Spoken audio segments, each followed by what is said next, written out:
यहाँ तो भगवान श्री राम जी की आज इतनी वर्षों की पुरानी है, मुसलमान तो कायल आया है, कायल हमारे देश में आकर के उन्होंने ज़बरदस्ती कब्जा किया है, और ज़बरदस्ती कब्जा करने के बाद में कुछ अंग्रेज़ों से मार मूर खाया है, उसमें भी हम नागा बाबा लोग साथ दिए हैं।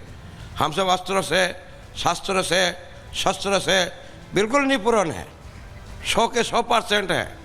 अगर आज के समय की कोई भी अगर बच्चे अगर चाहे हम नागा बाबा माधुरी शरणदास से मुलाकात करने में हमारे शस्त्र से और उसको मुलाकात करना बहुत यही बात कही जाती है कि सनातन सतयुग से चला आ रहा है और अब तो हम कलयुग में हैं, और ये जो परंपरा है, जो हमारी मान्यताएं हैं बहुत पुरानी हैं, जो अपने आप में बताती हैं कि सनातन का इतिहास कितना पौराणिक रहा है, और यही बात वहाँ संत समाज दोहराता दिखाई दे रहा है। बहुत शुक्रिया मीनाक्षी जुड़ने के लिए और बातचीत करने के लिए संत समाज के लोगों से। तो सबसे बड़ी बात यह है कि सनातन बोर्ड को लेकर 27 तारीख को बड़ा फैसला, बड़ी बैठक होगी, क्या इस पर होगा हमारी नजर रहेगी। लेकिन योगी आदित्यनाथ उत्तर प्रदेश के मुख्यमंत्री, ये जो तैयारियां चल रही है महाकुंभ को लेकर, जिस तरह से पुराना उत्तर प्रदेश जब याद किया जाता है और अब का जो उत्तर प्रदेश, उन्होंने अंतर सीधे सीधे बताया और बताया है कि तैयारी कैसी है। सुनिए।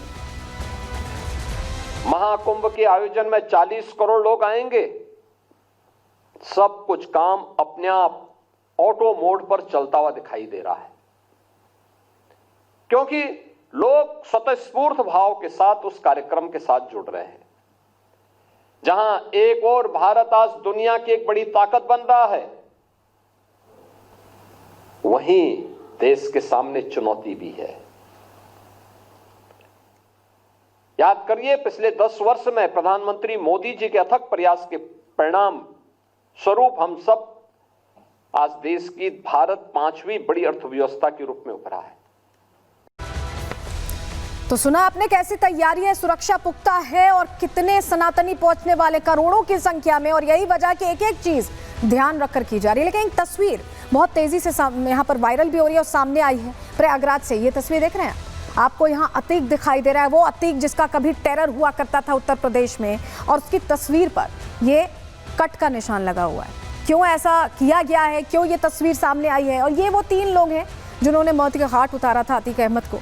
आपको याद होगा कैसे सरेआम फायरिंग हुई थी और तीनों को पकड़ लिया गया था। तो ये वो तस्वीर है, लेकिन इस तस्वीर के पीछे की जरा कहानी क्या है, सिक्योरिटी को लेकर जो बड़ा फैसला लिया गया है वो हमने आपको बताया, कैसे योगी आदित्यनाथ बता रहे हैं कि तैयारियां पूरी हैं। लेकिन ये जो तस्वीर अभी हमने आपको दिखाई अतीक अहमद की, क्यों ये लगी हुई है महाकुंभ में, क्या मैसेज है इस तस्वीर के जरिए, क्या संदेश देने की तैयारी है, चलिए जानकारी आपके सामने रख रहे हैं। महाकुंभ क्षेत्र में अतीक का पोस्टर लगा, ये देख रहे हैं आप, ये पोस्टर लगा है और इसे राष्ट्रीय हिंदू दल संगठन ने लगाया है। कुंभ में पोस्टर्स ये लगे हुए हैं हर जगह। श्री निरंजनी अखाड़े के शिविर के सामने ये पोस्टर लगाकर ये मैसेज देने की कोशिश की गई कि उत्तर प्रदेश बदल गया है। पोस्टर में अतीक अहमद की तस्वीर, क्रॉस लगा हुआ है, कट लगा हुआ है, और अतीक का आतंक मुक्त प्रथम प्रयागराज महाकुंभ, क्योंकि अतीक अहमद उस दौर में था जब पहले कुंभ हुआ करता था और कहा जाता था कि अतीक की तूती बोलती थी, डर और खौफ का माहौल होता था। लेकिन जब से योगी सरकार आई है तब से तस्वीर उत्तर प्रदेश की बदली है। यहाँ पर अपराध मुक्त उत्तर प्रदेश होता दिखाई दे रहा है और अपराध मुक्त कुंभ की जो तैयारी है उसको यहाँ पर दर्शाने की कोशिश इस तस्वीर के जरिए की है। संगठन ने अतीक के हथियारों को हालांकि देवदूत बताया है और तीनों हथियारों को सम्मानित करने की बात उनकी तरफ से कही गई है। सोशल मीडिया पर यह पोस्टर तेजी से वायरल हो रहा है और तस्वीर हम आपको भी इसीलिए दिखा रहे हैं क्योंकि ये पोस्टर तेजी से वायरल होता दिखाई दे रहा है। राष्ट्रीय हिंदू दल के कार्यकर्ता जो ये बोल रहे हैं कि उत्तर प्रदेश बदल गया है, वो तो बात समझ में आ रही है, लेकिन जहां पर यहाँ सम्मानित करने की बात हथियारों को हो रही है उसको लेकर प्रश्न है। क्या कुछ वो जवाब में कह रहे हैं, क्या उनकी तरफ से दलील दी जा रही है, वो भी सुन लीजिए।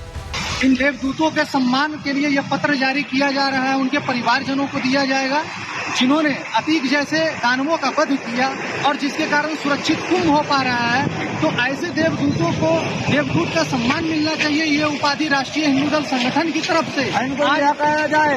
भय मुक्त इलाहाबाद प्रयागराज है, भय मुक्त ये कुंभ हो रहा है तो इन तीनों के कारण हो रहा है, इसलिए इन तीनों को यह प्रमाण पत्र हम संतों के बीच में प्रयागराज कुंभ से हम लोग उनके परिवारजनों के नाम से ये प्रदान करवाने के लिए यहाँ उपस्थित हुए हैं और ये कुंभ से हम लोगों का ये प्रयास जारी है। ये 3 देवदूतों के लिए हम लोग समर्पित हैं।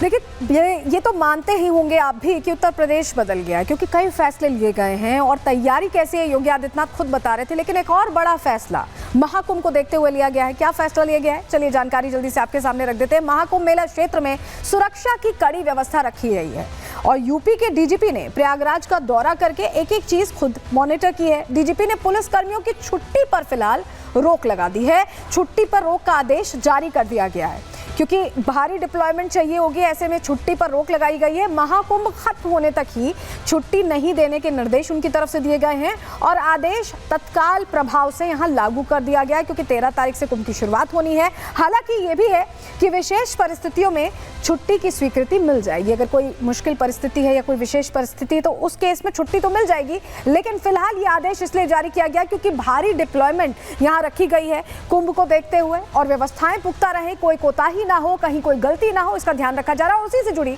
जरा ये तस्वीर भी देखिए। महाकुंभ में सुरक्षा की कैसे कड़ी व्यवस्था, आप देखिए निगरानी बकायदा एक एक चीज की जा रही है, एक एक चीज मॉनिटर की जा रही है और ड्रोन से पूरा जो कुंभ क्षेत्र है उस पर पैनी नजर रखी जा रही है कि कोई भी गलती की गुंजाइश यहाँ नहीं है। और यही वजह है कि एक एक चीज को क्लोजली मॉनिटर यहाँ किया जा रहा है। डीजीपी खुद यहाँ पर मॉनिटरिंग के लिए पहुंच रहे हैं, व्यवस्थाओं को देख रहे हैं। मेरी सहयोगी मीनाक्षी ने सिक्योरिटी को लेकर जो रिपोर्ट तैयार की है प्रयागराज में, आपको पहले दिखा रहे हैं। महाकुंभ में सुरक्षा के लिहाज से 7 चक्र बनाए हुए हैं। मेला क्षेत्र में जैसे ही आप प्रवेश करेंगे यहाँ पर आपको पुलिस की गश्ती नजर आएगी और यहाँ पर हर जगह बैरिकेडिंग की गई है। बैरिकेडिंग करके जांच पड़ताल भी की जा रही है। अगर कोई गाड़ी जो कि महामंडलेश्वर या फिर साधु संतों से संबंध नहीं रखती है उन सबको रोका जा रहा है, उन सबसे पूछताछ की जा रही है। इतना तक कि यहाँ से ड्रोन से भी नजर रखी जा रही है। और पूरे अगर हम मेला क्षेत्र की बात करें तो यही स्थिति बनी हुई है जहाँ जगह जगह पर ये चेकिंग अभियान चलाया जा रहा है क्योंकि अभी तक कई बाहरी ताकतें हैं जिनके द्वारा कुंभ मेले को लेकर के संदेश दिया गया है, चेतावनी दी गई है। इसके बाद सुरक्षा व्यवस्था को और कड़ा कर दिया गया है। कल डीजीपी उत्तर प्रदेश के आए हुए थे, उन्होंने भी कहा कि सुरक्षा व्यवस्था के लिहाज से 7 चक्र बनाए गए हैं और उसी के लिहाज से यहाँ सुरक्षा पुख्ता की जा रही है। तो मीनाक्षी आपको बता रही थी कि कैसे एक एक चीज की क्लोजली मॉनिटरिंग की जा रही है और कोई गलती ना हो इसका विशेष ध्यान रखा जा रहा है। लेकिन डिप्लॉयमेंट कितने बड़े लेवल पर की गई, अगर आप भी कुंभ जाना चाहते हैं तो सुरक्षा कैसी है अब आपको बता देते हैं। जरा डिटेल में जानकारी आपके सामने रख रहे हैं, चलिए आपको बताएं। देखिए यहाँ पर एनडीआरएफ है, पुलिस के जवान है, आर्मी है, एनएसजी, एटीएस, इसके अलावा क्यूआरटी के जवानों की तैनाती है, आरएफ के जवान भी मुस्तैद दिखाई देंगे, पीएसी की तैनाती है, पैरा मिलिट्री फोर्सेज हर कोने पर जो 54 बीघा का पूरा इलाका है जहां पर ये महाकुंभ आयोजित हो रहा है वहां एक एक चीज को देखते समझते निगरानी करते नजर आएंगे। तो आप समझिए पुलिस ऑफिसर्स और पूरी जो फोर्सेज हैं वो ऑन ड्यूटी रहने वाली हैं, तैनाती पूरी है, तैयारी पूरी है और गलती की कहीं भी यहां गुंजाइश नहीं। और ऐसे में आप समझिए कि पुलिस की ताकत और तैयारी ही बता रही है कि सनातन के इस महाकुंभ में कहीं भी कोई